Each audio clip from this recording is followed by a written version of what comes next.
पहली बात तो मैं मिलिंद और इनके साथियों को बधाई देना चाहता हूँ कि इन्होंने इतने साल से ये लोकतंत्र का उत्सव मनाया और मनाते जा रहे हैं।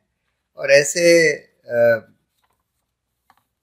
ऐसे समय में जब देश में हमको लग रहा है कि लोकतंत्र का पतन होता जा रहा है, ऐसे समय में ये लोकतंत्र का उत्सव मनाना और भी ज़्यादा ज़रूरी है और इस मशाल को जलाए रखना और भी ज़रूरी है। तो देखिए, लोकतंत्र की हिफाजत करना, हमारे संविधान की हिफाजत करना, हमारे मौलिक अधिकारों की हिफाजत करना, इन सब का दायित्व हमारे संविधान में न्यायपालिका को दिया गया है। कई लोग सोचते हैं कि न्यायपालिका का तो काम है जो झगड़े, जो लीगल डिस्प्यूट्स होते हैं उनको सुलझाना, लेकिन एक बहुत बड़ा दूसरा जो दायित्व हमारे संविधान ने न्यायपालिका को दिया है वो है हमारे मौलिक अधिकारों की रक्षा करना, संविधान की रक्षा करना, लोकतंत्र की रक्षा करना और विधायिका और कार्यपालिका को अपने अपने दायरे में रखना। और अगर हम आज ये सवाल पूछें कि क्या इस कसौटी पर कि हमारे मौलिक अधिकारों की रक्षा हो रही है, हमारे संविधान की रक्षा हो रही है कि नहीं, हमारे लोकतंत्र की रक्षा हो रही है कि नहीं, क्या कार्यपालिका और विधायिका को अपने अपने दायरे में रखा जा रहा है, तो उसका ईमानदार जवाब होगा कि बहुत कम, बहुत कम। आज तो हम देख रहे हैं कि सिर्फ हमारे मौलिक अधिकारों को ही नहीं कुचला जा रहा, सिर्फ लोकतंत्र को ही नहीं दबाया जा रहा, सिर्फ संविधान का भी पतन नहीं हो रहा, बल्कि सारी जो हमारी सभ्यता की वैल्यूज़ हैं उनका भी पतन होता जा रहा है।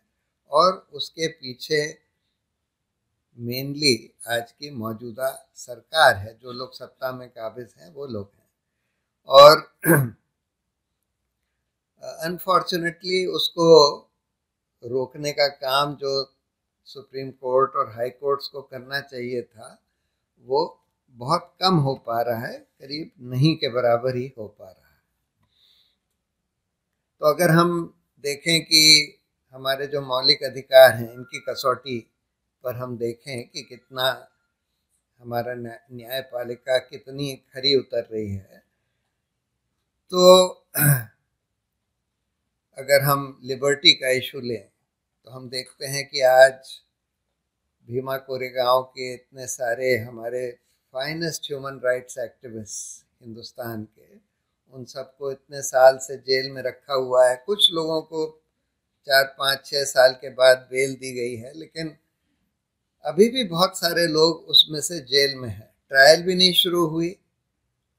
ये भी हर बात आ गई कि उनके खिलाफ जो चार्ज लगाया है वो झूठे चार्ज हैं और वो पेगासस का यूज़ करके उनके कंप्यूटर में कुछ ईमेल वगैरह डाल दी गई है, उसके आधार पर चार्ज लगाए गए हैं। ऐसे बिल्कुल बेबुनियाद बोगस चार्जेस कि आप प्रधानमंत्री की हत्या करने की साजिश कर रहे थे। मतलब जो बिल्कुल पीसफुल ह्यूमन राइट्स एक्टिविस्ट रहे हैं, जिन्होंने कभी भी कोई हिंसा नहीं करी या कहीं हिंसा का कोई वो भी नहीं किया, उन लोगों के खिलाफ इस तरह का चार्ज लगा दिया गया है। और वो भी फैब्रिकेट करके, एविडेंस को फैब्रिकेट करके चार्ज लगाया गया है। और 6 साल हो गए, बेल भी नहीं हो रही, ट्रायल भी नहीं शुरू हुई। तो ये एक बहुत बड़ा फेलियर है हमारे न्यायिक व्यवस्था का कि ये सब होने दिया जा रहा है। उसी तरह से दिल्ली राइट्स के केसेस में उमर खालिद जैसे कई बहुत बढ़िया एक्टिविस्ट हैं जिनके हर स्पीच के वीडियोस हैं कि भाई उन्होंने कभी कोई हिंसा को नहीं उकसाया। हर बार वो ये कहते हैं कि भाई हमें हिंसा नहीं करनी है, हमको कानून नहीं तोड़ना है वगैरह वगैरह, हमको बिल्कुल पीसफुली इसका विरोध करना है। लेकिन फिर भी उन लोगों को जेल में रखा हुआ है, अभी तक उनकी बेल भी नहीं हुई, ट्रायल भी नहीं शुरू हुआ।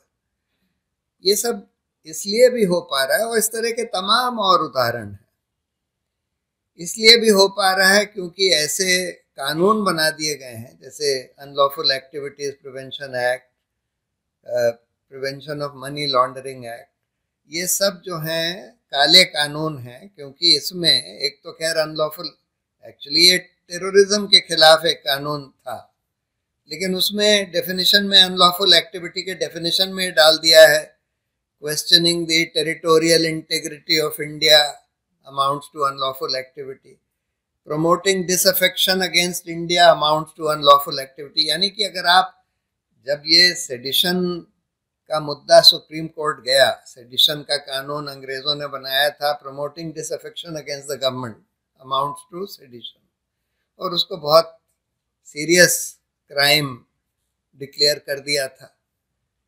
उसको जब क्वेश्चन किया गया हमारे संविधान के बाद कि भाई ये तो हमारा मौलिक अधिकार है, अगर हमको लगता है कि सरकार कुछ गलत काम कर रही है तो सरकार के खिलाफ बोलना, सरकार के खिलाफ डिसअफेक्शन भी प्रमोट करना तो हमारा मौलिक अधिकार है, फ्रीडम ऑफ स्पीच में आता है ना डेमोक्रेसी। तो फिर सुप्रीम कोर्ट में एक कॉन्स्टिट्यूशन बेंच ने फैसला दिया कि हाँ ये बात सही है, ये मौलिक अधिकार है, और इसलिए इसको हम रीड डाउन कर देते हैं। यानी कि हम ये कह देते हैं कि जब तक कोई जना ऐसा नहीं कहता कुछ जिसको हम ये कह सकें कि वो हिंसा भड़का रहा है या पब्लिक डिसऑर्डर भड़का रहा है, तब तक सेडिशन का केस उसके खिलाफ नहीं चलाया जा सकता। ये कह दिया, लेकिन उसके बाद भी हम देखते गए कि भाई ये सेडिशन का चलता ही जा रहा है, चलता ही जा रहा है। लोग फिर भी कार्टून बनाते हैं प्राइम मिनिस्टर को कैरिकेचर करने के लिए, उनके खिलाफ भी सेडिशन का केस बना दिया जाता है। कुछ भी कोई जना भी प्रधानमंत्री के खिलाफ, मुख्यमंत्री के खिलाफ कुछ बोल दे, उसके खिलाफ सेडिशन का केस बना दिया जाता है। तो हम लोगों ने फिर से, हम लोग सुप्रीम कोर्ट गए और फिर सुप्रीम कोर्ट ने फॉर्चुनेटली सेडिशन का जो अपराध है उसको स्टे कर रखा, लेकिन उसी का एक slight variation unlawful activities prevention act में डाल दिया। उसमें लिखा था promoting disaffection against the government, यहां लिख दिया है प्रमोटिंग डिसअफेक्शन अगेंस्ट इंडिया। तो अब डिसअफेक्शन अगेंस्ट इंडिया, मान लीजिए अगर इंडियन गवर्नमेंट की आप कोई पॉलिसी या कोई, मान लीजिए अगर हिंदुस्तान की सरकार इंटरनेशनली, जैसे इजराइल में आजकल गाजा के ऊपर हमला चल रहा है, और इजराइल का कोई नागरिक ये कहता है कि भाई ये इस तरह से हमला करना गलत है, हिंदुस्तान में अगर ऐसा होता तो उसको तुरंत अनलॉफुल एक्टिविटीज प्रिवेंशन एक्ट में कर लेते, you are promoting disaffection against India. तो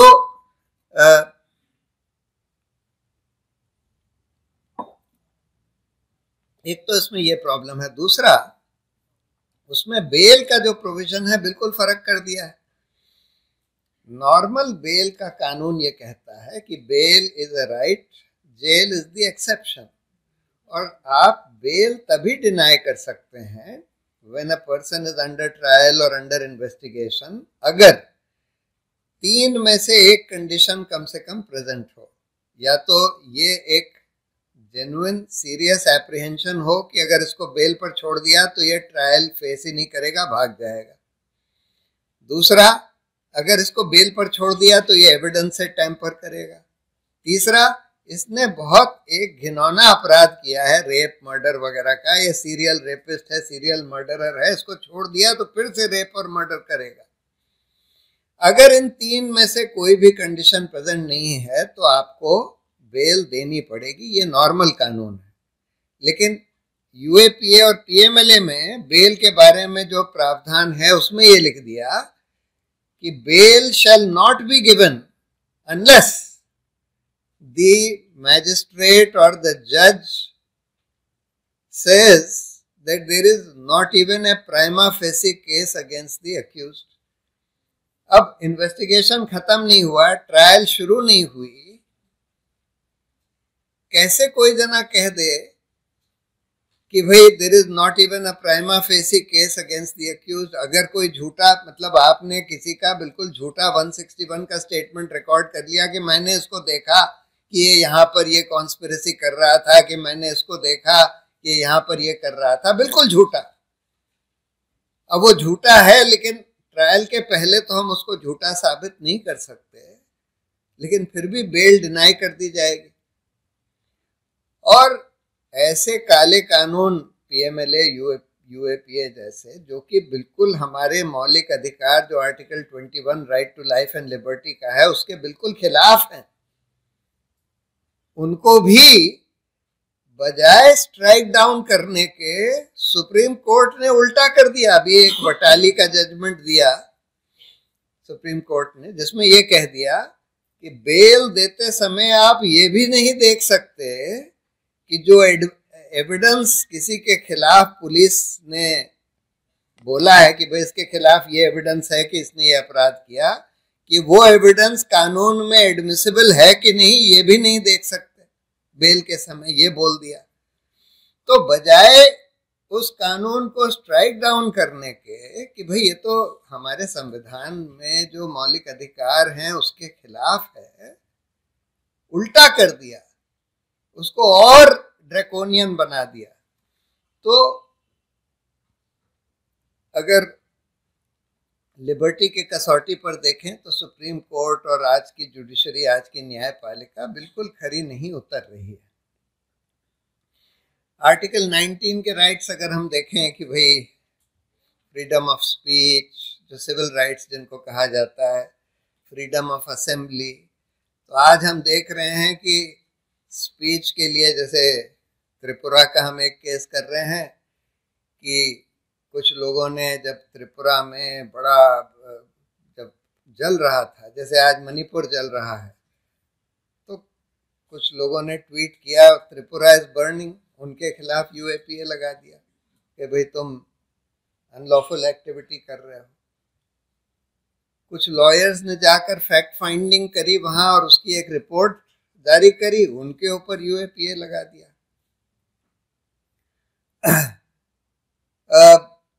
असेंबली और प्रोटेस्ट के तो स्पेसेस करीब करीब बंद कर दिए हैं। अभी मैं कल अहमदाबाद में था, वहां पर एक ह्यूमन राइट्स की कॉन्फ्रेंस थी, तो उनको वो कॉन्फ्रेंस एक प्राइवेट, जो वहाँ का पब्लिक इंटरेस्ट लॉयर है आनंद याग्निक, उसके दफ्तर के ऊपर जो टेरेस है उस पर रखनी पड़ी, क्योंकि वहां पर सेक्शन 144 नहीं लगाया जा सकता। अदरवाइज पूरे सिटी में सेक्शन 144 लगाया हुआ है कि 5 आदमी से ज्यादा इकट्ठा नहीं हो सकते।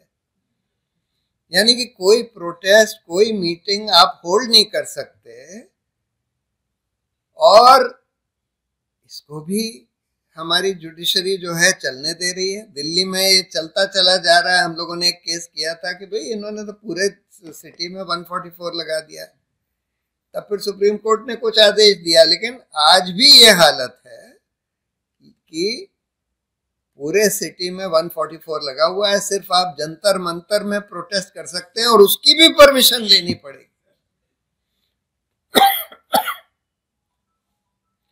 तो आर्टिकल 19 के राइट्स भी मतलब बिल्कुल कुचले जा रहे हैं, जो हमारे सिविल राइट्स हैं।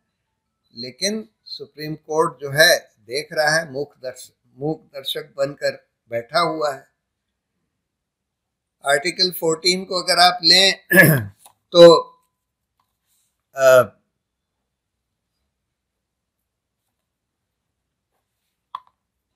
हमारे माइनॉरिटीज के ऊपर रोज हमले हो रहे हैं। यहाँ तो गुजरात तो खैर उसका लेबोरेटरी है, लेकिन यूपी में, मध्य प्रदेश में मतलब रिलीजियस प्रोसेशंस, हिंदू प्रोसेशंस निकाले जाते हैं मुस्लिम एरियाज के थ्रू।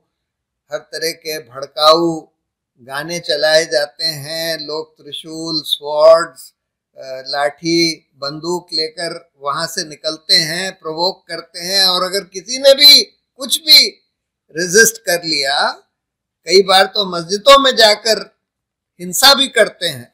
और किसी ने अगर रेजिस्ट भी कर लिया तो उल्टा उन लोगों के खिलाफ केस बना दिया जाता है, जिन लोगों को जो विक्टिम्स हैं उन्हीं के खिलाफ केस बना दिया जाता है। अभी तो एक केस ऐसा आया यूपी का कि एलिगेशन ये था कि आपने रिलीजियस प्रोसेशन के ऊपर थूका। बाद में पता लगा कि जो लोग जिनके कहने के आधार पर उन्होंने एफआईआर दर्ज करी थी, उन्होंने ही बोल दिया कि नहीं, हमने तो ऐसा बोला ही नहीं था।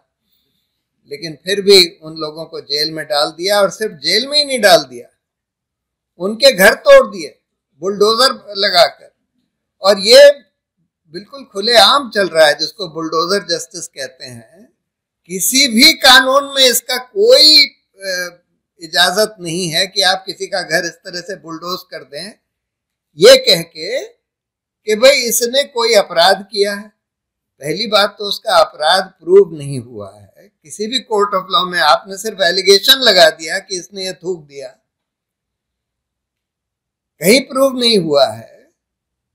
और दूसरी बात, अगर प्रूव भी हो जाए वो अपराध, तो उसका आप घर थोड़ी तोड़ सकते हैं। उसके लिए तो कानून में जुर्म है जो कि आप उसको सजा दे सकते हैं, घर थोड़ी तोड़ सकते हैं। पर ये सब चल रहा है और चीफ मिनिस्टर्स खुद सीना ठोक कर कहते हैं कि भाई हम तो बुलडोजर चला देंगे। उन लोगों को बुलडोजर चीफ मिनिस्टर कहा जाता है, बुलडोजर बाबा उन चीफ मिनिस्टर्स को। लेकिन ये सब चलने दिया जा रहा है, सुप्रीम कोर्ट के पास भी ये मामले ले जाए जाते हैं, फिर भी नहीं रोका जाता। हेट स्पीचेस खुलेआम लोग दे रहे हैं, मंत्री लोग दे रहे हैं, ये जो गॉडमैन है ये लोग दे रहे हैं, जर्नलिस्ट दे रहे हैं। हेट स्पीचेस खुलेआम, मतलब बहुत सीरियस ऑफेंस है हमारे कानून में, लेकिन उनको नहीं रोका जाता, चलने दिया जा रहा है। और उल्टा मतलब गवर्नमेंट जो है सेकुलर कंट्री में रिलीजन को प्रमोट नहीं कर सकती, किसी भी रिलीजन को। पर यहां हम देख रहे हैं कि हिंदू रिलीजियस एक्टिविटीज में, मंदिर बनाने में, मंदिरों को प्रमोट करने में, हिंदू रिलीजियस टूरिज्म प्रमोट करने में सारी सरकारें लगी हुई हैं भाजपा की। पब्लिक पैसा खर्च किया जा रहा है, और उसको अगर कोई क्वेश्चन करता है कोर्ट में, अभी जैसे हाल में हुआ यहाँ बंबई में, कुछ स्टूडेंट्स ने क्वेश्चन किया कि भाई ये छुट्टी क्यों डिक्लेयर करी जा रही है, इसके लिए कि भाई मंदिर का उद्घाटन हो रहा है। तो उस पर उल्टा कोर्ट को, मतलब कायदे से तो उनको ये सरकार से पूछना चाहिए था कि भाई छुट्टी किस आधार पर आप डिक्लेयर कर रहे हैं। आपका ये जॉब नहीं है कि कोई रिलीजियस फेस्टिवल के लिए आप छुट्टी डिक्लेयर करें, लेकिन उल्टा आप पिटिशनर्स को डांट रहे हैं कि तुम्हारा कोई पॉलिटिकल मोटिवेशन होगा, जैसे यहां किया गया। तो मतलब रूल ऑफ लॉ की धज्जियां उड़ाई जा रही हैं, आपके आंख के सामने उड़ाई जा रही हैं, और कोर्ट जो है मूक दर्शक बन के बैठा हुआ है, कुछ करता नहीं। जबकि उनका दायित्व संविधान में दिया गया है कि भाई आपको मौलिक अधिकारों की रक्षा करनी है, लोकतंत्र की रक्षा करनी है, संविधान की रक्षा करनी है, और कार्यपालिका और विधायिका को अपने अपने दायरे में रखना है। तो ये क्यों हो रहा है? दूसरी बात, ऐसे ऐसे फैसले आ रहे हैं, अयोध्या का फैसला ही ले लीजिए, यानी कि जो लोग, जिनको माना गया, जिनके खिलाफ प्रोसिक्यूशन हो रहा है कि आपने इलीगली मस्जिद तोड़ दी, जिनका कोई राइट नहीं है, 500 साल पहले क्या हुआ था क्या नहीं हुआ था उसके आधार पर आपका कोई राइट नहीं बनता, लेकिन उन्हीं को आपने वो जमीन दे दी कि भाई वहां पर मंदिर बना लीजिए। और उस जजमेंट में यह लिखा है कि भाई प्लेसेस ऑफ वर्शिप एक्ट आ गया है, अब आगे से कोई ऐसा विवाद नहीं हो सकता। लेकिन फिर भी जब ज्ञानवापी मॉस्क के ऊपर ये विवाद लोग शुरू करते हैं कि भाई हम देखना चाहते हैं कि यहाँ 500 साल पहले क्या था, हम खोद के देखना चाहते हैं, तो उसको सुप्रीम कोर्ट मतलब does not nip the mischief in the bud. Clear mischief हो रहा है, सुप्रीम कोर्ट का काम है। और वही जज जिन्होंने वो जजमेंट लिखा अयोध्या वाला, चाहे उसमें नाम नहीं है बट क्लियर है किसने लिखा है, वही जज उन्हीं के सामने आता है ये कि भाई आपने लिखा है कि प्लेसेस ऑफ वर्शिप एक्ट के बाद इस तरह का कोई विवाद किसी दूसरे प्लेस ऑफ वर्शिप पर नहीं हो सकता, क्योंकि 1947 में जो पोजीशन थी वही पोजीशन मेंटेन रहेगी, उसके पहले क्या था क्या नहीं था ये नहीं देखा जाएगा। लेकिन वो ज्ञानवापी मॉस्क के केस में भी उसको रोकते नहीं, कहते हैं नहीं नहीं ये तो एकेडमिक रिसर्च हो रहा है, कि हम देखना चाहते हैं कि वहां पर अंदर क्या था, उसके पहले क्या था। मतलब उसी तरह से कश्मीर में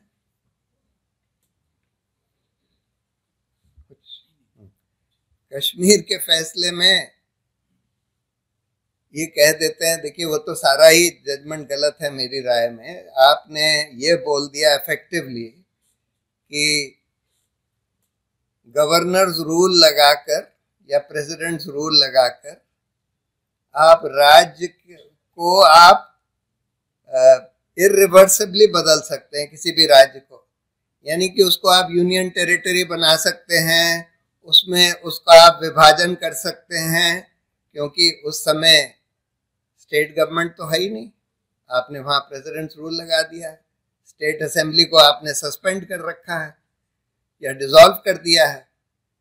तो इसलिए जो कॉन्स्टिट्यूशन में लिखा है कि भाई उसकी कम से कम राय लेनी पड़ेगी वगैरह वगैरह, उसका आप सब you can throw all that to the wind. मतलब 370 को अगर आप छोड़ भी दें, ये जो इशू था कि आपने गवर्नर्स रूल लगाकर कश्मीर में उनकी बगैर कंसेंट से, उनसे बगैर कंसल्ट किए उस राज्य को बदल दिया, यूनियन टेरिटरी बना दिया, इस पर उन्होंने बोल दिया, एक तो ये बोल दिया कि हाँ प्रेसिडेंट्स रूल में प्रेसिडेंट तय कर सकता है, फिर बोल दिया कि अच्छा यूनियन टेरिटरी बन सकता था या नहीं बन सकता था इसमें हम जाएंगे ही नहीं, क्योंकि सॉलिसिटर जनरल हमको अश्योर कर रहे हैं कि हम इसको रिवर्स कर देंगे। अरे सॉलिसिटर जनरल कौन होता है? कल वो मिहिर देसाई वहां थे, वो कह रहे थे कि पहले हम सुनते थे कि चीफ जस्टिसों के नाम से कोर्ट जाना जाता था अमेरिका में भी, कि ये बर्गर का कोर्ट है, ये वॉरेन का कोर्ट है वगैरह वगैरह। अब तो सुप्रीम कोर्ट को जाना जाता है कि ये तुषार मेहता का कोर्ट है। अब चीफ जस्टिस का नाम भी नहीं आता, यानी कि आपने तुषार मेहता वो कोई भी नहीं होते एश्योरेंस देने के लिए। वो कैसे, वो तो लेजिस्लेटिव एक्ट है ना, अगर आप उसको वापस स्टेट बनाएंगे यूनियन टेरिटरी से हटाकर, तो वो तो पार्लियामेंट के थ्रू होगा। तो तुषार मेहता पार्लियामेंट का कैसे एश्योरेंस दे सकता है? लेकिन आपने वो मान लिया और बोल दिया कि अच्छा ये तो वापस हो जाएगा, तो इसलिए हमको ये सब तय करने की जरूरत ही नहीं है। अडानी हिंडनबर्ग वाले मामले में आपने ये बोल दिया, पहले तो ऐसी कमेटी बना दी जिसमें एक आदमी तो कि हम चाहते हैं कि ये इंक्वायरी करे कि भाई सेबी ने अडानी वाले मामले में ठीक से इन्वेस्टिगेशन किया कि नहीं किया। और उस कमेटी में कौन है? एक आदमी जो है वो अडानी का पार्टनर है, दूसरा आदमी अडानी का लॉयर है, तीसरा आदमी अडानी नहीं, तीसरा आदमी जो है उसका खुद इन्वेस्टिगेशन सीबीआई कर रही थी आईसीआईसीआई वाले स्कैम में। आपने ऐसी कमेटी बना दी और आखिर में ये कह दिया कि हम ये भी नहीं देखेंगे कि डीआरआई ने 2014 में एक चिट्ठी लिखी जो हम लोग रिकॉर्ड पर लाए थे कि सेबी को, कि देखिए अडानी ने 7,000 करोड़ से ज्यादा ओवर इनवॉइसिंग से टैक्स हेवंस में पैसा वो लोग साइफन आउट करके ले गए, और वो पैसा यहाँ के स्टॉक मार्केट में उन्होंने लगाया है, लगता है अपनी कंपनियों में लगाया है। उसका भी आपने नहीं देखा, और जिन अखबारों ने वो सब डिटेल्स पब्लिश किए कि भाई कैसे ये दिखाई दे रहा है कि अडानी ने ही वो पैसा लगाया है जिसके कारण सारे रूल्स का वायलेशन हुआ है, वो भी बगैर देखे आपने बोल दिया कि नहीं सेबी जो कर रहा है बड़ा अच्छा है। तो हम ये देख रहे हैं कि इस समय सुप्रीम कोर्ट की स्वतंत्रता जो है पूरी तरह से चरमराई हुई है। ये बात ठीक है कि अभी भी कई अच्छे जजेस हैं, कभी कभी कोई अच्छे जजमेंट्स आ जाते हैं सुप्रीम कोर्ट। अभी वो बिल्किस बानो का बहुत अच्छा जजमेंट आया, बहुत अच्छे जजेस ने वो जजमेंट दिया। हम लोग उस दिन आकलन कर रहे थे एक एक करके कि भाई कितने जजों को हम मानते हैं कि जो अच्छे हैं अभी भी सुप्रीम कोर्ट में। तो अभी भी हम ये कह सकते हैं कि एटलीस्ट 1/3 जजेस सुप्रीम कोर्ट में अभी भी अच्छे हैं। तो ये नहीं कह सकते कि सब गड़बड़ है, लेकिन ज्यादातर का हम ये देख रहे हैं कि उनकी स्वतंत्रता चरमराई हुई है। तो ये क्यों हो रहा है, ये हमको समझना होगा। उसका एक कारण ये है कि जब बहुत स्ट्रॉन्ग फैसिस्ट गवर्नमेंट होती है तो कई बार जो जजेस बहुत स्ट्रॉन्ग नहीं होते, हिम्मत वाले नहीं होते, वो उनके सामने झुक जाते हैं, वो घुटने टेक लेते हैं। और कुछ हद तक तो इस वजह से हो रहा है क्योंकि ये जो सरकार है बहुत स्ट्रॉन्ग फैसिस्ट सरकार दिखती है, जैसे कि इमरजेंसी में मिसेस गांधी की सरकार दिखती थी। लेकिन इमरजेंसी में भी 10 हाई कोर्ट्स ने ये बोला कि जब फंडामेंटल राइट्स सस्पेंडेड है तब भी हेबियस कॉर्पस मेंटेनेबल है। सिर्फ सुप्रीम कोर्ट में 5 सीनियर जजेस में से 4 डर गए, गिर गए, झुक गए और उन्होंने बोल दिया कि नहीं हेबियस कॉर्पस मेंटेनेबल नहीं है। लेकिन आज जजों का कैरेक्टर बदल गया है थोड़ा।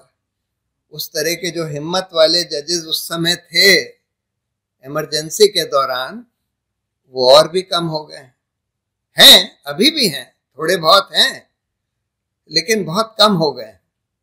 तो इस वजह से कुछ तो उसकी वजह से हो रहा है। दूसरा, जो पोस्ट रिटायरमेंट जॉब्स का जो ल्योर होता है, कोई जना ह्यूमन राइट्स कमीशन का चेयरमैन बनना चाहता है, एक साहब बन गए। उनके अगर आप फैसले देखें, सारे के सारे फैसले, एक फैसला आपको नहीं मिलेगा जो सरकार के खिलाफ हो। एक फैसला, उन्होंने अडानी का 20,000 करोड़ से ज्यादा का फायदा सिर्फ एक आदमी ने कराया जो आज ह्यूमन राइट्स कमीशन के चेयरमैन बने हुए। और ह्यूमन राइट्स कमीशन के चेयरमैन बनने के बाद वो क्या कॉन्फ्रेंस करते हैं, हम ये कॉन्फ्रेंस करेंगे कि ह्यूमन राइट्स ऑर्गेनाइजेशंस कैसे ह्यूमन राइट्स में बाधा बन गए।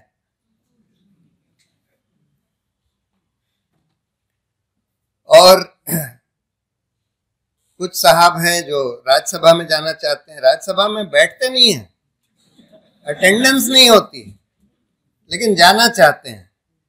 और सरकार को भी सूट करता है कि भाई इनको राज्यसभा में भेज दो, हम ये कह सकेंगे कि भाई एक मुख्य न्यायाधीश सुप्रीम कोर्ट के ये कहते हैं कि बेसिक स्ट्रक्चर डॉक्ट्रिन गलत। तो कुछ लोग गवर्नर बनना चाहते हैं, गवर्नर बना दिया गया है, कई जजेस गवर्नर बन गए।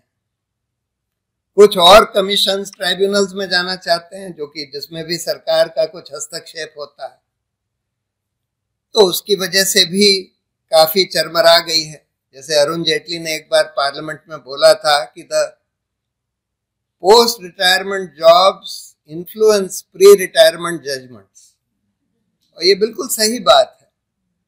लेकिन अनफॉर्चुनेटली वो सिलसिला चलता चला जा रहा है और उसमें आप 2 चीजें कर सकते थे, या तो ये कहते कि भाई पोस्ट रिटायरमेंट जॉब्स नहीं दिए जाएंगे जजों को, या ये कहते कि उसमें सरकार का कोई हस्तक्षेप नहीं होगा, एक एकदम इंडिपेंडेंट कमेटी ही तय करेगी कि किस जज को कौन सा पोस्ट रिटायरमेंट जॉब दिया जाए।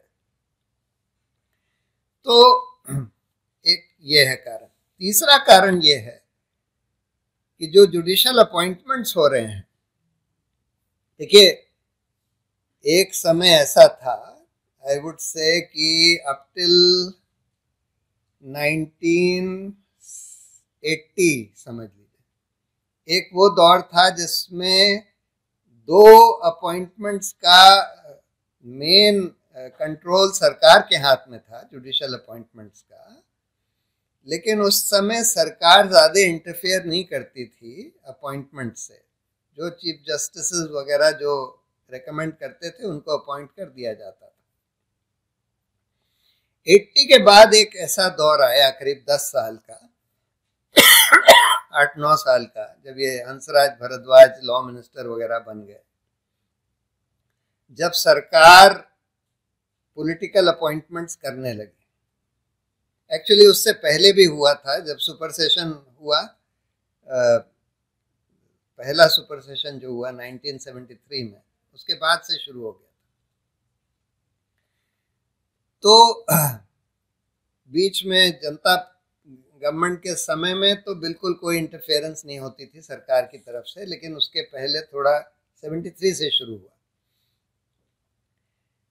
फिर सुप्रीम कोर्ट ने ये बोला कि नहीं, ये गलत है कि जुडिशरी का अपॉइंटमेंट सरकार के हाथ में हो, और जुडिशरी के इंडिपेंडेंस को प्रोटेक्ट करने के लिए ज़रूरी है कि इसका कंट्रोल सुप्रीम कोर्ट या जुडिशरी के ही हाथ में हो। तो सुप्रीम कोर्ट के जो 5 सीनियर जजेस हैं उनका कोलिजियम तय करेगा। और उन्होंने ये भी ले डाउन कर दिया कि हम लोग रेकमेंड करेंगे, और उसके बाद सरकार को अगर कोई आपत्ति है तो वो एक बार वापस कर सकती है विथ रीजंस, कि भाई हमको क्यों इस जज के अपॉइंटमेंट पे आपत्ति है। उसके बाद अगर कोलिजियम यूनानिमसली रीइटरेट करता है तब आपको अपॉइंटमेंट करना पड़ेगा।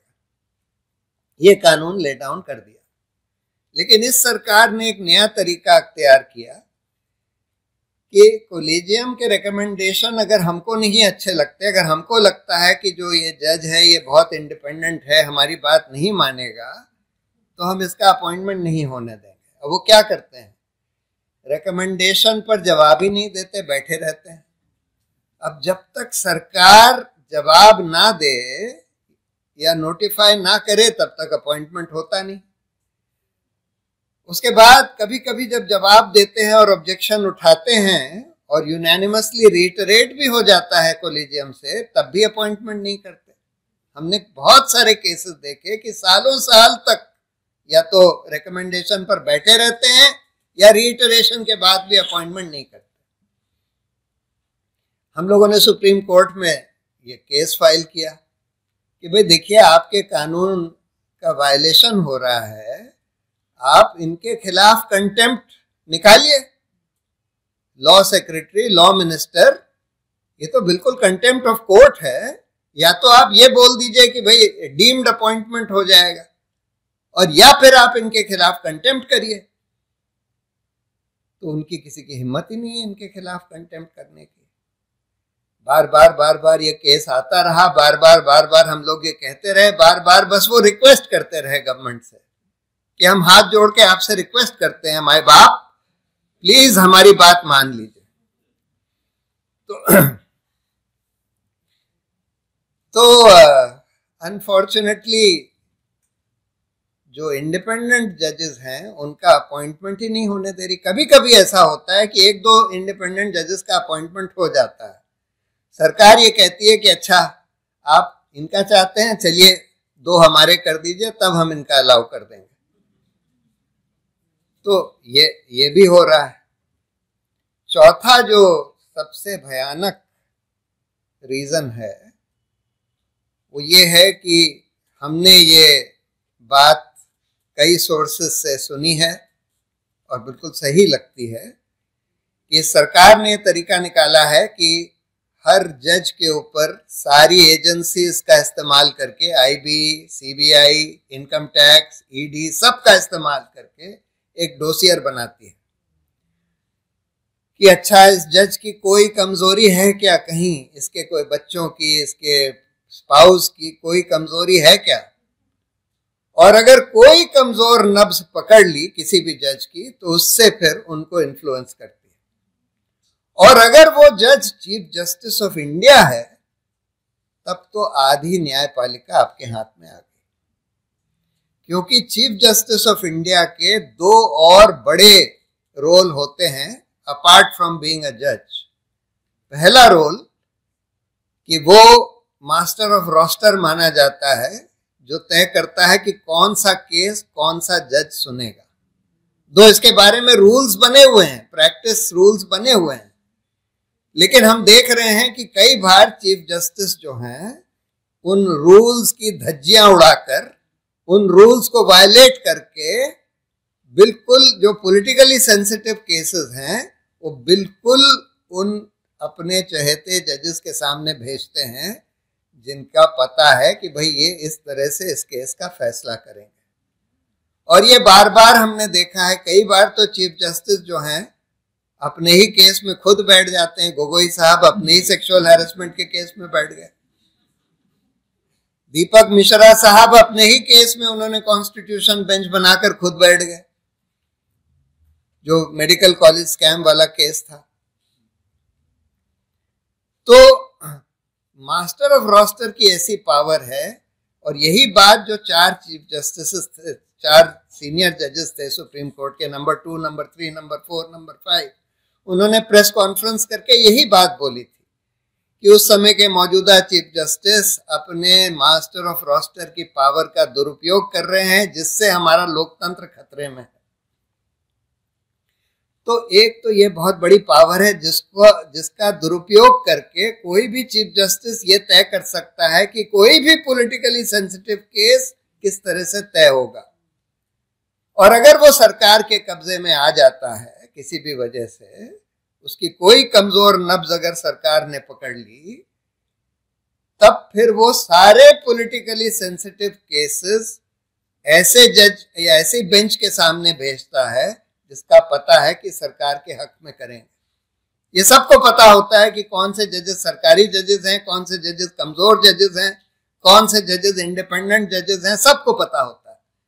जब मैंने ये कौन से करप्ट जजेस हैं, जब मैंने ये बात बोली थी कि half, in my view, about half of the last 16-17 chief justices have been corrupt, तो उस पर जब मेरे खिलाफ कंटेम्प्ट नोटिस इशू किया कोर्ट ने, तो मेरे फादर ने उसमें एक इंटरवेंशन फाइल करा। मैंने तो नाम नहीं बोले थे 16-17 चीफ जस्टिस के, उन्होंने बकायदा सारे नाम लेकर एक लिस्ट फाइल करी और सबके सामने लिख दिया corrupt corrupt corrupt, honest honest honest, और 2 के सामने क्वेश्चन मार्क। उसमें 16 में से 8 उन्होंने करप्ट मार्क करे, 6 ऑनेस्ट मार्क करे, 2 के सामने क्वेश्चन मार्क लगाया। और वो मुझसे बताते थे कि मैं एक एक्सरसाइज करता हूं कभी कभी, कि जब बार एसोसिएशन में बैठा होता हूं तो कोई सीनियर लॉयर से वो लिस्ट दिखाता हूं 16 की, उसमें ये नहीं लिखा होता कौन करप्ट कौन ऑनेस्ट। मैं उनसे पूछता हूं कि देखिए इन 16 में आप टिक कर दीजिए किनको आप करप्ट मानते हैं। कहते थे 90% ऑफ द टाइम वही 8 नाम टिक करे जाते थे जो मैंने जिनको करप्ट बोला था। इसलिए सुप्रीम कोर्ट में सबको पता होता है, और खासकर चीफ जस्टिस को तो बिल्कुल पता होता है कि कौन सा जज किस टाइप का है। तो इसलिए हर केस का कैसे निपटारा हो, वो चीफ जस्टिस अगर अपनी मास्टर ऑफ रोस्टर पावर का दुरुपयोग करे तो वो तय कर सकता है। दूसरा पावर एक चीफ जस्टिस के पास और होती है, जिसको कहते हैं he is the prime mover in the matter of judicial appointments. यानी कि जब कोलिजियम तो 5 जजों का होता है, वो जब फैसला लेता है कि हम इन 3 जजेस को अपॉइंट करना चाहते हैं, तो चीफ जस्टिस वो कोलिजियम का डिसीजन गवर्नमेंट को भेजता है। अगर गवर्नमेंट का प्रेशर आया या चीफ जस्टिस खुद नहीं चाहता था कुछ लोगों को और बाकी मेंबर्स ऑफ द कोलिजियम चाहते थे, इसलिए कोलिजियम ने फैसला ले लिया, तो चीफ जस्टिस अगर उस रिकमेंडेशन को फ्रस्ट्रेट करना चाहता है तो वो रिकमेंडेशन आगे भेजता ही नहीं। और कई बार ऐसा हुआ है। जस्टिस मदन लोकुर ने अपने इंटरव्यू में बताया था कि 2 जजेस का नाम कोलिजियम ने तय किया था सुप्रीम कोर्ट लाने के लिए, लेकिन उनका नाम गोगोई साहब ने आगे भेजा ही नहीं, क्योंकि सरकार नहीं चाहती थी उनको, उन जजेस को। तो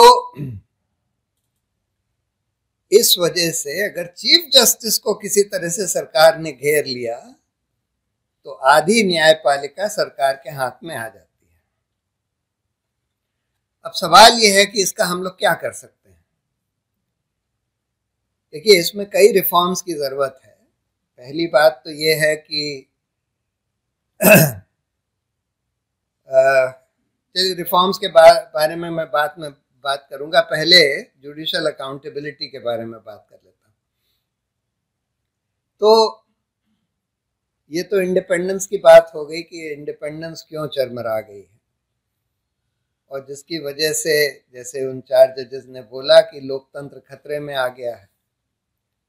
क्योंकि जब न्यायपालिका की इंडिपेंडेंस चरमरा जाए तो फिर ना तो हमारे मौलिक अधिकार की रक्षा होगी, ना संविधान की रक्षा होगी, ना लोकतंत्र की रक्षा होगी। और यही हो रहा है। दूसरी प्रॉब्लम यह है जुडिशियल अकाउंटेबिलिटी की, यानी जवाबदेही की, कि अगर कोई जज करप्ट हो जाए या मिसकॉन्डक्ट करने लगे या अपनी पावर्स का दुरुपयोग करने लगे तो उसका क्या होगा।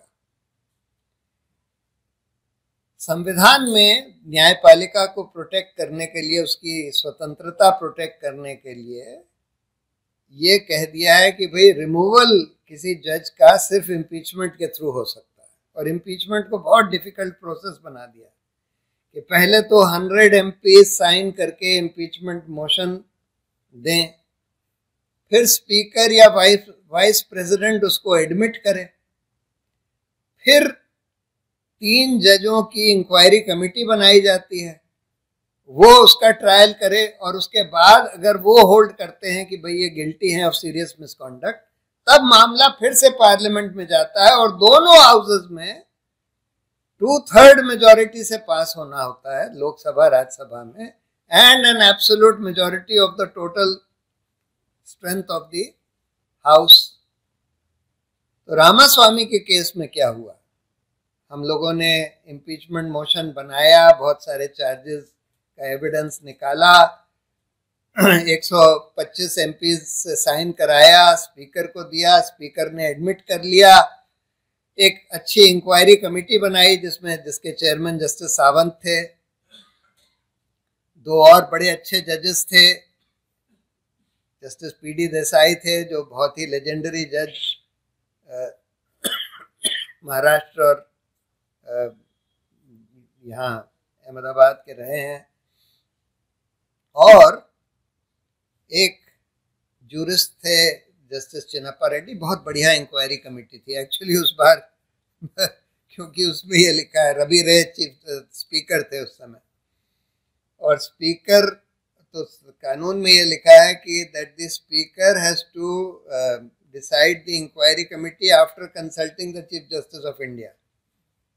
चीफ जस्टिस उस समय रंगनाथ मिश्रा थे, जिनकी रेपुटेशन बहुत अच्छी नहीं थी, तो उनको पूछना था, उनको कंसल्ट करना था। तो मेरे फादर ने एडवाइस किया रवि रे साहब को कि देखिए, आप उनसे ये मत पूछिएगा कि किन जजों को हम अपॉइंट करें, आप उनसे ये बोलिए कि हम इन 3 जजों को अपॉइंट करना चाहते हैं, आपकी कोई आपत्ति है क्या। तो उन्होंने इन 3 का नाम बोला और सीधा पूछा कि इन 3 जजेस में से आपकी कोई आपत्ति है क्या। तो कहते हैं नहीं, आपत्ति तो नहीं है। तो उन्होंने बोला ठीक है, बस थैंक यू हो गया कंसल्टेशन। तो इस वजह से उन लोगों ने उनको, क्योंकि अच्छे जजेस थे, बहुत ईमानदार, होशियार, स्ट्रॉन्ग, इंडिपेंडेंट, तो उन्होंने ट्रायल कंक्लूड करके बोल दिया कि हाँ, इन्होंने बहुत सीरियस मिसकॉन्डक्ट किया है। मामला पार्लियामेंट में वापस गया वोटिंग के लिए। कांग्रेस पार्टी उस समय मेजॉरिटी में थी, उनकी सरकार थी, उन्होंने डिसाइड कर लिया कि भाई हम एब्सटेन करेंगे, और लोकसभा में उन्होंने सब ने एब्सटेन कर लिया, विद द रिजल्ट कि जो रेजोल्यूशन था फॉर रिमूवल ऑफ द जज वो यूनानिमसली तो पास हुआ, लेकिन absolute majority of the total strength of the house नहीं हो पाई। 272 वोट चाहिए थे, वो नहीं थे, तो इसलिए फेल हो गया। अभी दूसरा जो एक दीपक मिश्रा का इम्पीचमेंट की कोशिश हुई, वो उनके खिलाफ कई बहुत सारे सीरियस चार्जेस थे। हम ही लोगों ने इम्पीचमेंट मोशन उनका ड्रॉ किया था। कांग्रेस पार्टी ने हिम्मत करके कुछ अपने एमपी से साइन करा के, कुछ और एमपी से साइन करा के, ऑपोजिशन के एमपी से साइन करा के राज्यसभा में दे दिया। राज्यसभा में वाइस प्रेसिडेंट के सामने जाता है, उनको एडमिट करना होता है। वो तो पॉलिटिकल आदमी थे, उन्होंने रिजेक्ट कर दिया। उसको चैलेंज किया गया रिजेक्शन को सुप्रीम कोर्ट में। सुप्रीम कोर्ट में बेंच कौन बनाता है? वही चीफ जस्टिस जिनके खिलाफ इम्पीचमेंट मोशन था। उन्होंने बेंच बना दी और उस बेंच ने बोल दिया कि नहीं, ये रिजेक्शन ठीक है। वो उसके वाइस प्रेसिडेंट के ऊपर है, वो चाहे तो एक्सेप्ट करे चाहे रिजेक्ट करे। तो ये जो इम्पीचमेंट का प्रोसेस है ये बिल्कुल ठीक नहीं है जुडिशल अकाउंटेबिलिटी के लिए। ये तो एक पॉलिटिकल प्रोसेस है, बहुत मुश्किल प्रोसेस है, वगैरह वगैरह। उसके बाद फिर जब जस्टिस वर्मा चीफ जस्टिस थे तो उन्होंने एक चीफ जस्टिस कॉन्फ्रेंस करी, सारे हाई कोर्ट के चीफ जस्टिस को बुलाया और एक कोड ऑफ कॉन्डक्ट ड्रॉप किया सारे जजों के लिए। ये दूसरी बात है कि वो कोड ऑफ कॉन्डक्ट आज बहुत सारे जजेस नहीं फॉलो कर रहे हैं। उसमें तो ये भी है कि आप पॉलिटिशियंस के मीटिंग्स वगैरह में नहीं जाएंगे, पॉलिटिशियंस वगैरह से नहीं मिलेंगे, ये सब भी है। लेकिन आज तो हम देख रहे हैं कि बहुत सारे जजेस जो हैं वो तो खुले मंच पर कह देते हैं कि prime minister is my hero, ये इज क्या क्या बोल दिया था इन्होंने, ये मिश्रा जो थे कि is a visionary and so on and so fourth. तो उस कोड ऑफ कॉन्डक्ट को इन्फोर्स करने के लिए उन्होंने बोला कि हम एक इन हाउस कमिटी बनाएंगे। अगर कोई कंप्लेंट आती है किसी जज के खिलाफ तो एक इन हाउस कमिटी बनेगी, वो चीफ जस्टिस बनाएगा और उनसे इंक्वायरी करवाएंगे कि उसमें एक सिटिंग जज होगा सुप्रीम कोर्ट का, एक सिटिंग चीफ जस्टिस होगा हाई कोर्ट का, एक और कोई होगा, और ये इंक्वायरी करेंगे। और फिर अगर इंक्वायरी में हमने पाया कि भाई ये ठीक नहीं है तो हम इम्पीचमेंट रेकमेंड कर देंगे, ये बोला गया। लेकिन होता क्या है, हम लोगों ने इतने सारे जजों के खिलाफ कंप्लेंट्स दी चीफ जस्टिस को, ज़्यादातर सब बगैर देखे कूड़े में फेंक दिए जाते हैं या देखकर कूड़े में फेंक दिए जाते हैं क्योंकि जिस जज के खिलाफ कंप्लेंट है उसका कोई ना कोई कनेक्शन है चीफ जस्टिस के साथ। सब कनेक्शन निकाल ही लेते हैं, बना ही लेते हैं। ये जो कहते हैं ना कि जुडिशल ब्रदरहुड, इसमें बहुत ट्रूथ है। There is a brotherhood among जजेस। तो इसलिए वो भी नहीं, कुछ ठोस उपाय नहीं है। फिर एक judicial standards and accountability bill लाया गया जिसमें बनाया कि भाई एक जुडिशल अकाउंटेबिलिटी कमीशन होगा, उसमें फला लोग होंगे, कुछ सुप्रीम कोर्ट के जजेस, कुछ और जूरिस्ट, कुछ लॉ मिनिस्टर। लेकिन जो कंप्लेंट आएगी किसी जज के खिलाफ वो सबसे पहले उसी हाई कोर्ट के 3 जजेस के सामने भेजी जाएगी और वो लोग अगर पाएं कि भाई कुछ गड़बड़ है तब फिर वो आगे बढ़ेगी। अब प्रॉब्लम तो ये है कि जो जुडिशल ब्रदरहुड होता है उसमें वो मामला आगे बढ़ता ही नहीं। तो खैर उस बिल पर बड़े ऑब्जेक्शंस हुए। फिर ये हुआ कि आखिर में अगर मान लीजिए जुडिशल कमीशन ने कुछ तय भी किया कि भाई हाँ ये जज गड़बड़ है, इसने मिसकॉन्डक्ट किया, इसको हटाना चाहिए, तब फिर से मामला पार्लियामेंट में जाएगा इम्पीचमेंट के लिए। तो उससे भी कोई खास फायदा नहीं होता था, बस इतना फायदा होता था कि भाई 100 एमपीज के जो साइन कराने होते हैं इम्पीचमेंट मोशन पर, उसकी जरूरत नहीं होती थी। एक दूसरा रास्ता भी था इम्पीचमेंट को शुरू करने का। तो वो भी कोई ठीक नहीं।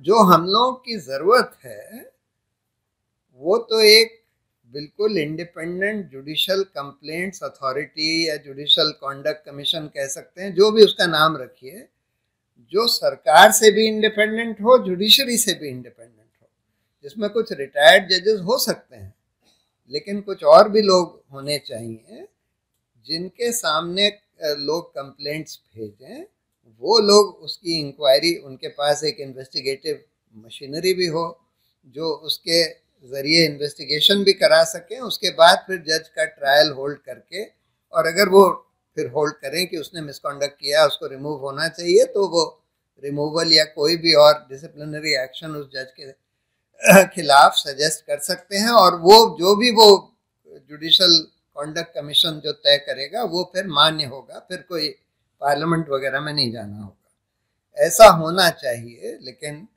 ऐसा कोई करना ही नहीं चाहता। जुडिशरी तो बिल्कुल ही नहीं चाहती और सरकार भी नहीं चाहती। सरकार चाहती है कि भाई ये ठीक है, इनकी अकाउंटेबिलिटी ना रहे सो लॉन्ग एज ये हमारा काम करते रहे। तो वही सब चल रहा है। तो देखिए, रिफॉर्म्स तो बहुत सारे चाहिए हम लोगों को जुडिशरी में। सबसे पहले तो ये प्रॉब्लम है कि आधे से ज़्यादा लोग इस देश के 80% लोग तो जुडिशरी को इसलिए नहीं एक्सेस कर पाते क्योंकि उनके पास वकील के पैसे नहीं।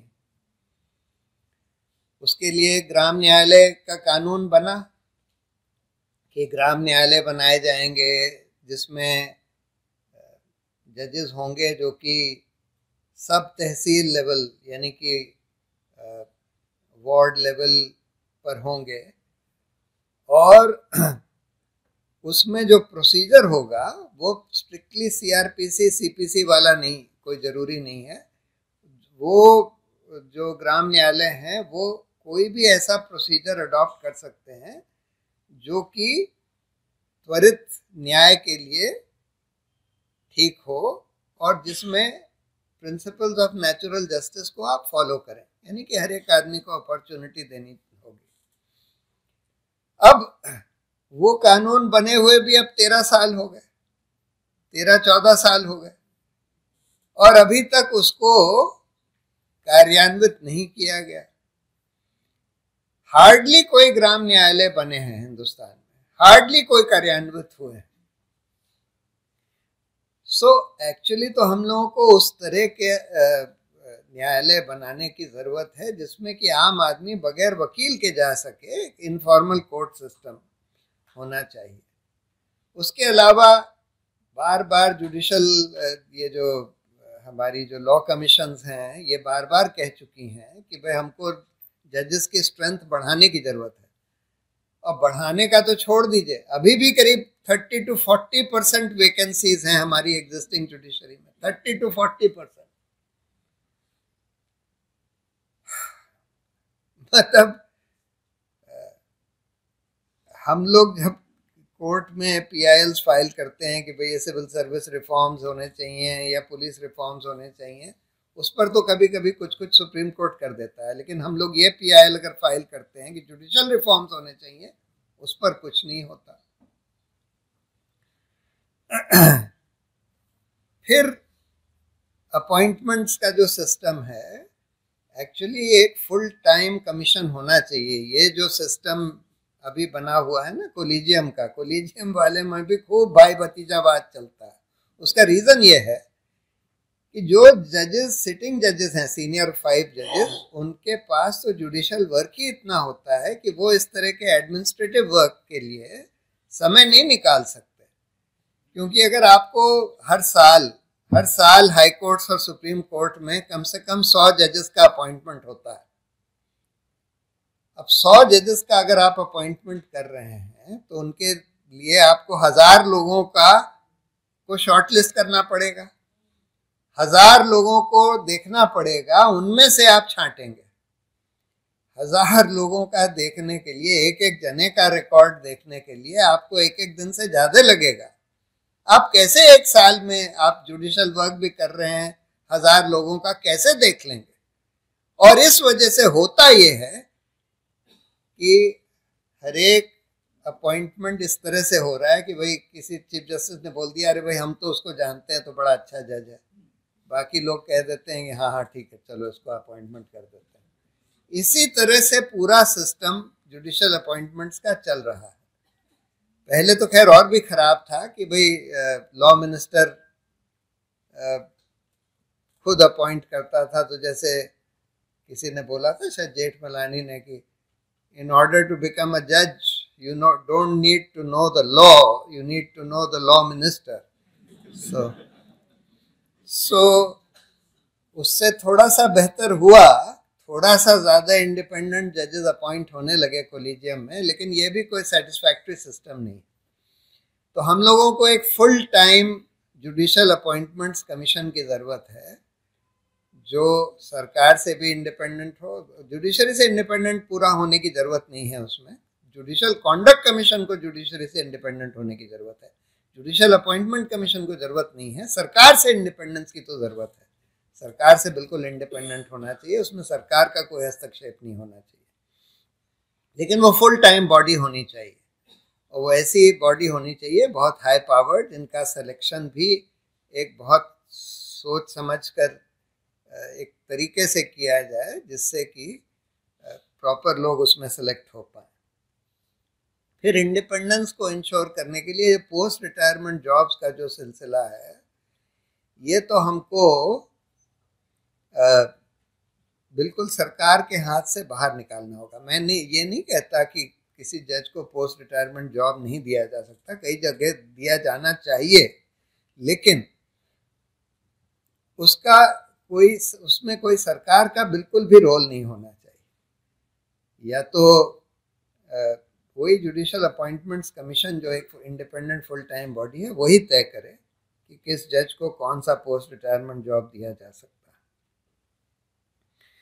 है। उसके अलावा ये मास्टर ऑफ रोस्टर का जो सिस्टम है, इसको बदलना चाहिए। हम लोगों ने एक पिटिशन भी फाइल करी थी, उस केस का नाम ही है, हमारे फादर पिटिशनर थे उसमें, Shanti Bhushan versus Union of India, कि भाई ये मास्टर ऑफ रोस्टर एक आदमी नहीं होना चाहिए, उसमें आप 5 जजेस का कोलिजियम, सीनियर जजेस का कोलिजियम को रोस्टर की जिम्मेदारी दे दीजिए। रोस्टर एक बार बन जाए, रोस्टर का मतलब ये होता है कि कौन सी बेंच किस तरह के केसेस से डील करेगी।